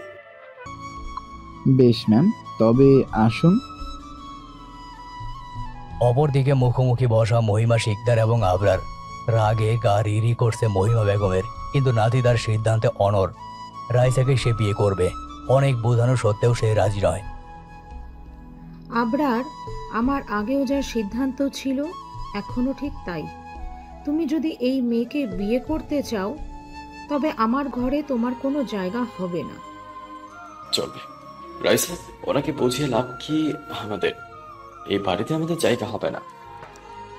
একটা কথা দাদু জান, আপনার কোম্পানি বা ফ্ল্যাট ছাড়া আমার চলবে, কিন্তু আমি বা অয়ন ছাড়া আপনার শিকদার কোম্পানি চলবে না। আবরার এক মুহূর্ত দেরি না করে রাইসাকে নিয়ে শিকদার ভিলা থেকে বেরিয়ে পড়ে। আগে থেকেই এটা তার জানা ছিল বিধায় অয়নের সাহায্যে আগেই একটা নতুন কোম্পানির স্টার্ট করে আবরার।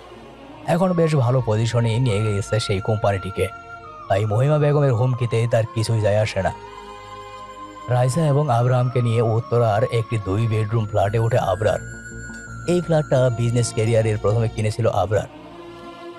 ফ্ল্যাটটি তার নিজের নামে বিধায় এই ফ্ল্যাটটি মহিমা শিকদার কখনোই কেড়ে নিতে পারবেন না। আবরামকে শুইয়ে দিয়ে বারান্দায় যায় রাইসা। আবরার তখন নিকোটিনের ধোঁয়ায় নিজের চিন্তাগুলোকে ওড়াতে ব্যস্ত। আবরারের দিকে নিপুণ দৃষ্টিতে তাকিয়ে থাকে রাইসা। আবরারের দৃষ্টি তখন বাইরের দিকে। হালকা কেশে বলে ওঠে, সিগারেট খাওয়া কিন্তু আমার পছন্দ নয়, আর আব্রাহামের জন্য সিগারেট খাওয়া উচিত হবে না। আবরার মুচকি হেসে সিগারেটটা বাইরে ফেলে দেয়। রাইসাকে পেছন থেকে জড়িয়ে ধরে তার কাঁধে থুতনি রাখে সে। বেশ, আজ থেকে নো সিগারেট। তবে নিকোটিনের নেশা যে বড্ড খারাপ, সহজে ছাড়া যায় না। তবে একটা নেশা ছাড়ার বদলে আরেকটা নেশা যে ধরতে হবে। অন্য নেশা বলতে? রাইসাকে নিজের দিকে ঘুরিয়ে কপালে আলতো করে উষ্ণ ছোঁয়া দিয়ে বলে, তুই জলজন্ত, তুই নেশা থাকতে নিকোটিনের নেশা আমাদের ছুতে পারবে না। আচ্ছা, কাল সকালে কাজে অফিসে যাব। অয়নকে জানিয়ে দিয়েছি, ওরাই সাক্ষী থাকবে। তাড়াহুড়ো করছিস না? বেশ, অনেক ক্ষুধা পেয়েছে, আর থাকতে পারবো না। কি আনতে হবে বলো, নিয়ে আসছি। তুই যাবি বাজারে? আর কেউ আছে? আচ্ছা, লিস্ট দিচ্ছি। বলে রাইসা ভেতরে চলে গেল। আবরারের মনটা মুহূর্তে ভালো হয়ে গেছে। আজ সত্যি নিজেকে পূর্ণ লাগছে। অবশেষে তার পরিবার পূর্ণতা পেল। রাত 9টা। অয়নের নিজস্ব গোপন আস্তানার সামনে এসে নামিয়ে দিয়েছে প্রাপ্তিকে রিয়াদ। অয়নের যখন খুব মন খারাপ লাগে তখন এখানে আসে সে। এই আস্তানার খোঁজ কেবল 3 জন জানে, আবরার, সামি এবং রিয়াদ। শহর থেকে দূরে অনাথ আশ্রম, যেখান থেকে দত্তক নেওয়া হয়েছিল তাকে। জায়গাটি মনের খুব কাছের অয়নের। কাল ভিলা ছেড়ে এখানেই ছুটে এসেছে সে। ফোন অফ করে নিজেকে এক রুমে আটকে রেখেছিল। রিয়াদ ফোনে না পেয়ে বাধ্য হয়ে এখানে চলে আসে। অনাথ আশ্রমের দায়িত্বে যিনি আছেন তার নাম শমশের। শমশের সাহেব অয়নকে ছোট থেকে দেখে এসেছেন। রিয়াদ যখনই এখানে এসেছে তখনই তাকে রাতের সব কথা বলেন তিনি। তারপর দরজা ভেঙে রুমে ঢুকলে দেখে জ্বরের ঘোরে বেহুশ হয়ে পড়ে রয়েছে। প্রাপ্তি ধীর পায়ে ভেতরে আসলো। শমশের সাহেবের সাথে তার দেখা হয়। শমশের সাহেব তাকে দেখেই বলে, তুমি প্রাপ্তি, তাই না? আপনি আমাকে চেনেন? অয়ন তোমার ছবি দেখিয়েছিল। সকাল থেকে ছেলেটা খুব জ্বর মা, জ্বরের ঘরে তোমার নাম জেগে যাচ্ছে। এখন তুমি এসে গেছো, ওকে দেখে রাখো। আপনি চিন্তা করবেন না, কিচ্ছু হবে না। রুমে প্রবেশ করে অয়নকে ঘুমন্ত দেখে পাশে বসে প্রাপ্তি। মানুষটার মুখের দিকে তাকানো যাচ্ছে না। নিজেকে অপরাধী লাগছে। সেদিন কেন তার জন্য অপেক্ষা করেনি প্রাপ্তি? নিজের একটা ভুল আজকে তাদের এই 2 জনকে এইভাবে বিক্ষিপ্ত করে দিয়েছে। অয়নের পাশে বসে হাতটি ধরে সারা রাত সেভাবেই কাটিয়ে দেয় প্রাপ্তি। সকাল 7টা। সূর্যের আলো মুখে পড়তেই ঘুম ভাঙে অয়নের। মাথাটা এখনো ধরে আছে। জ্বর নেই, কিন্তু দুর্বলতা কাটেনি। হাতটি ভার ভার লাগলে পাশ ফিরে দেখে প্রাপ্তি হাত দুটি ধরে জড়িয়ে ধরে ওভাবেই ঘুমিয়ে আছে। প্রথমে স্বপ্ন মনে হচ্ছিল সবকিছু। প্রাপ্তির ঘুমন্ত মুখটি যেন তার সকল অসুখের ঔষধ। অজান্তেই হাতটি মুখের উপর পড়ে থাকা চুলগুলো সরিয়ে দিল। মুখে ছোঁয়া পেতেই ঘুম ভেঙে যায় প্রাপ্তির। অয়নকে সজাগ দেখে প্রাপ্তি হন্তদন্ত হয়ে জিজ্ঞেস করে, কিছু লাগবে? তুমি এখানে? ঠিকানা কোথায় পেলে? রিয়াদ দিয়েছেন। আপনার কিছু লাগবে? কেন এসেছো? আমার মুখ যাতে না দেখতে হয় তাই তো এখানে চলে এসেছি, তোমার থেকে দূরে। তাহলে আমি বলি কি, চলে যাও। আপনার জ্বর এখন নেই, তবে আপনি ফ্রেশ হয়ে যান, আমি খাবার নিয়ে আসছি। জ্বরে মরে যাব না। তোমার সেবার আমার কোনো প্রয়োজন নেই। চলে যাও তুমি। আবার মায়ের বাঁধে আবার একা করে চলে যাবে। একাই তো থাকতে হবে। তবে এই মায়ের কি প্রয়োজন বলো? বুঝে বলছেন তো? আমার একটা সামান্য ভুলে 4 মাস আমাদের জীবন থেকে চলে গেছে। বাকিটা জীবনও কি এইভাবে একাকিত্বের অন্ধকারে কাটাবো আমরা? মানছি ভুল হয়েছে, ভুল বুঝে আপনাকে অনেক কষ্ট দিয়েছি, কিন্তু বিশ্বাস করুন আমি ভালো নেই। আমার হৃদয়টা বড্ড ফাঁকা। এই বরফ শীতল জীবনে আমিও ভালোবাসার উষ্ণতা চাই, আর সেটা কেবল আপনি দিতে পারেন। ভালোবাসি আমি আপনাকে, জেদের বশে যে ভুল করেছি আবার সেটা করতে চাই না। প্লিজ ফিরিয়ে দিবেন না আমাকে। বলেই শক্ত করে জড়িয়ে ধরল অয়নকে। প্রাপ্তির স্পর্শে শিরদাঁড়া দিয়ে শীতল পরশ বয়ে গেল। নিজেকে কঠিন করে রাখা যে আর সম্ভব নয় অয়নের পক্ষে, তাই না পেরে সেও শক্ত করে জড়িয়ে ধরল প্রাপ্তিকে। আর একা করে চলে যাবে না তো? না, মৃত্যু অবধি আপনার সাথে বাকিটা জীবন কাটিয়ে দিব, আপনার ছায়া হয়ে, আপনার শক্তি হয়ে। ভালোবাসি অয়ন, আমি আপনাকে ভালোবাসি। আমিও যে খুব ভালোবাসি, তোমাকে ছাড়া যে আমার চলবে না প্রাপ্তি, একদমই না। আজ তাদের ভালোবাসা যেন পূর্ণতা পেল। সকল ভুল বোঝাবুঝি মিটিয়ে ভালোবাসার উষ্ণতায় তাদের হৃদয় পরিপূর্ণ হলো। একই দিন অয়ন এবং প্রাপ্তি আর আবরার এবং রাইসা কাজী অফিসে আবার বিয়ে করলো।